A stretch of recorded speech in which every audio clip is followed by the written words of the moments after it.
Pak Mardhani Alisera, bisa aja nih. Bapak suka lupa apa sengaja dilupa-lupain? Lah, kan partainya Pak Mardhani, kan PKS yang kemarin ngibulin Pak Anies, loncat pagar, terus gabung sama Kimples, gabung sama tim Bansos, gaspol-gaspol, yehehe. Masa sekarang Pak Mardhani malah nitip supaya Pak Anies jangan bikin parpol? Lagi butuh Pak Anies kali ya Pak, buat 2029? Ya nggak apa-apa, wajar aja. Tapi mendingan Pak Mardhani aja yang gabung. Kalau nanti Pak Anies bikin parpol, jangan malah titip-titip supaya Pak Anies jangan bikin parpol. Karena kalau menurut gue, Pak Anies tuh harus punya parpol lah. Karena kan udah kejadian kemarin. PKS yang deket banget sama Pak Anies, bahkan bisa dibilang Pak Anies itu identik dengan PKS, dan PKS identik dengan Pak Anies, tetep aja tuh PKS bisa loncat pagar, terus nyemplung ke kolam, berenang bareng cebong. Pak Anies harus punya kendaraan sendiri buat 2029 supaya nggak dikibulin lagi. Gak enak lah pakai mobil orang melulu. Yang namanya bukan punya sendiri, kan bisa aja di tengah jalan mobilnya diminta balik sama yang punya. Walaupun presidensial threshold udah nggak ada lagi, walaupun semua parpol bisa mengusung paslon sendiri, tapi siapa yang bisa ngejamin kalau di 2029 nggak akan ada lagi yang kong kali kong untuk ngalangin Pak Anies bisa maju. Karena kita, para pendukung Pak Anies, juga ikutan sakit kalau Pak Anies sampai nggak bisa maju di Pilpres 2029 nanti. Jangan sampai jadi keledai yang terperosok ke lubang yang sama 2 kali.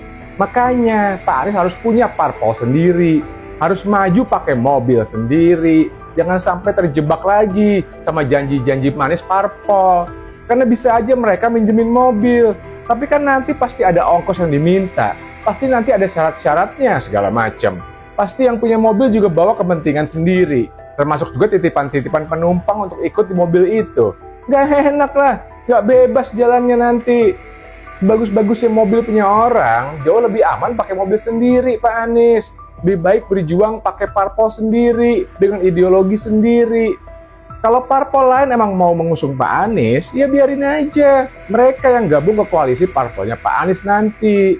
Ayolah Pak Anies, bikin parpol. Dan 2029, insya Allah. Salam semangat antitesa 24. Tidak ada kompetitor Pak Prabowo, Mas Anies atau Ganjar yang mengajak pendukungnya untuk menyerang, nggak ada. Ini satu bentuk kompetisi yang baik. Sudah selesai kompetisi, maka kita maju bersama. Nah itu. Nah, yang kedua tentu gimana Mas ke depannya gitu. Kayaknya beliau ingin bikin perkumpulan untuk menjaga silaturahim. Kalau saya titip jangan bikin parpol ya Mas. Kalau boleh tahu kenapa tuh? Berarti membahas yang ormas itu? Iya kan katanya Mereka bentuknya bukan ormas, tapi perkumpulan gitu. Berarti bergeraknya soal apa? Lebih kepada beliau ingin teman semua yang udah dukung dan pengen terus berkumpul itu pastikan punya kontribusi. Mau bikin aksi bersama namanya. Saya itu adalah pengakuan dari Mardhani Alisera yang mengatakan kalau bisa Anies itu jangan bikin partai politik. Kalau ormas boleh. Kata Mardhani memang di obrolan itu sempat muncul pembicaraan bahwa Anies mungkin akan membentuk ormas sebagai ajang konsolidasi dan silaturahmi antara pihak-pihak yang selama ini menjadi bagian dari pendukung Anies Baswedan atau pihak-pihak yang selama ini memiliki irisan mazhab politik yang sama dengan Anies Baswedan. Tapi ketika bicara tentang partai politik, katanya Mardhani Alisera itu bisik-bisik, Pak Anies, janganlah bikin partai politik sambil tertawa. Nah, bagi saya sebagai analis politik, sebagai peneliti politik, menarik. Apa yang kemudian membuat Pak Mardhani Alisera ini sekalipun terkesan bercanda, meminta kepada Anies Baswedan untuk tidak mendirikan partai politik. Saya kira 2 hal. Pertama, sepertinya PKS itu, saya tidak ingin mensimplifikasi, ini sikap politik resmi dari PKS. Tapi saya tahu persis Mardhani Alisera ini adalah orang penting yang suaranya seringkali dianggap mewakili PKS. Sepertinya PKS melalui Mardhani Alisera ini susah move on dari Anies Baswedan. Karena harus diakui kebersamaannya dengan Anies Baswedan sejak Pilkada 2017 ini membuat PKS menjadi partai politik yang cukup established ya. Menjadi partai politik yang cukup diperhitungkan karena Anies Baswedan dan PKS itu seringkali dianggap identik. Kita ingat persis dulu ketika Anies menang sebagai gubernur Jakarta, ketika dikritik oleh berbagai pihak, khususnya dikritik PSI, dikritik PDIP, ataupun kelompok-kelompok moderat, maka PKS adalah partai yang paling terdepan memberikan dukungan politik pasang badan kepada Anies Baswedan.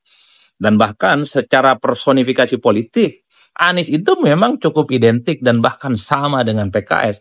Maka tidak mengherankan kalau kemudian orang mengatakan Anies ya PKS, PKS yang Anies.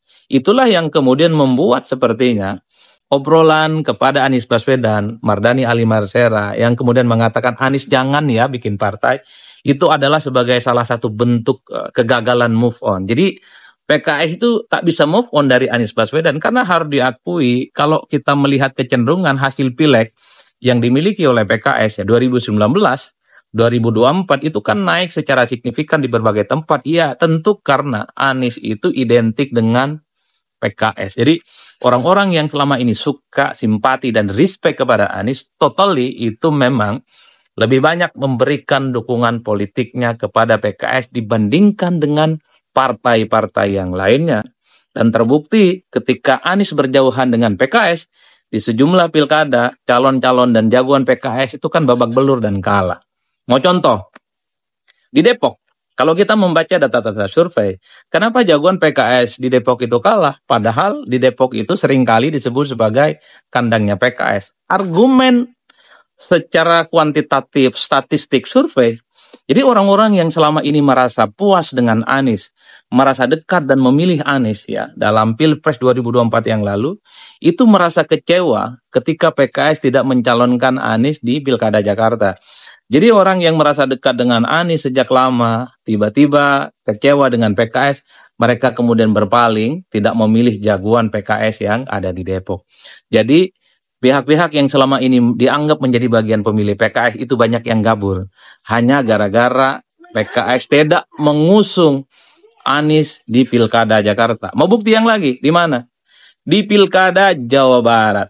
Kenapa suara PKS jagoannya di Jawa Barat itu agak sedikit terjun bebas? Ya karena memang pemilih-pemilih PKS yang selama ini dekat dengan Anies secara perlahan itu undur diri dan tak lagi memilih jagoan PKS. Jadi itu yang kemudian bisa menjelaskan bahwa sebenarnya ketika PKS berjauhan dengan Anies tentu dalam banyak hal cukup merugikan PKS dalam konteks politik elektoral. Depok kalah karena pemilih Anies hengkang tidak memilih jagoan PKS. Kemudian di Jawa Barat pemilih Anies hengkang tidak memilih jagoan dari PKS yang Ahmad Sayhu, kira-kira begitu. Yang paling nyata tentu yang ada di Jakarta. Jadi pemilih-pemilih Anies itu memang digiring oleh Anies tidak mendukung Ridwan Kamil dan Suswono, tapi justru lebih berfungsi dengan Pram dan Sidul, dan itu terbukti. Kalau dari data yang kita punya, dukungan total Anies Baswedan kepada Pram dan Sidul inilah yang kemudian menggenapi bagaimana Pilkada Jakarta itu dimenangkan oleh Pram dan Sidul dalam satu putaran. Jadi kalau tidak ada deklarasi dan dukungan Anies secara terbuka kepada Pram dan Sidul, saya termasuk yang meyakini itu Pilkada Jakarta tidak mungkin satu putaran. Jadi hal inilah yang menurut saya bisa menjelaskan bahwa Mardhani Alisera ketika mengatakan Anies jangan bikin partai, iya karena memang PKS itu ya tak bisa move on dari Anies Baswedan. Tapi yang kedua, ini sepertinya sebagai bentuk perhatian kepada Anies Baswedan. Semacam sebagai warning kepada Anies Baswedan dari Mardhani Alisera, bahwa bikin partai politik di negara kita itu tidak gampang ya. Kalau hanya sebatas bikin partai mungkin gampang. Tapi ketika partai itu diniatkan untuk ikut pemilu dan ketika diniatkan misalnya untuk ikut kompetisi dalam Pilpres dan Pileg, itu nanti dulu. Karena belum tentu partai sekalipun sudah berdiri dia lolos verifikasi faktual bisa jadi peserta pemilu. Kalaupun toh lolos dia jadi peserta pemilu, belum tentu dia lolos ambang sebatas parlemen. Dalam konteks itulah mungkin Mardhani Alisera ini ingin menyelamatkan Anies Baswedan. Karena kalau Anies bikin partai, nggak bisa ikut pemilu, atau bisa ikut pemilu tapi nggak lolos ke parlemen ini partainya. Ini kan justru akan mempermalukan Anies secara berlipat ganda. Pasti banyak suara bising di mana-mana tuh. Tuh lihat, Anies Baswedan yang katanya hebat, popularitas dan elektabilitasnya yang katanya sampai Sidratul Muntaha, tak terbukti tuh, bikin partai aja nggak lolos, bikin partai aja terjun bebas, bikin partai aja kemudian tidak sukses.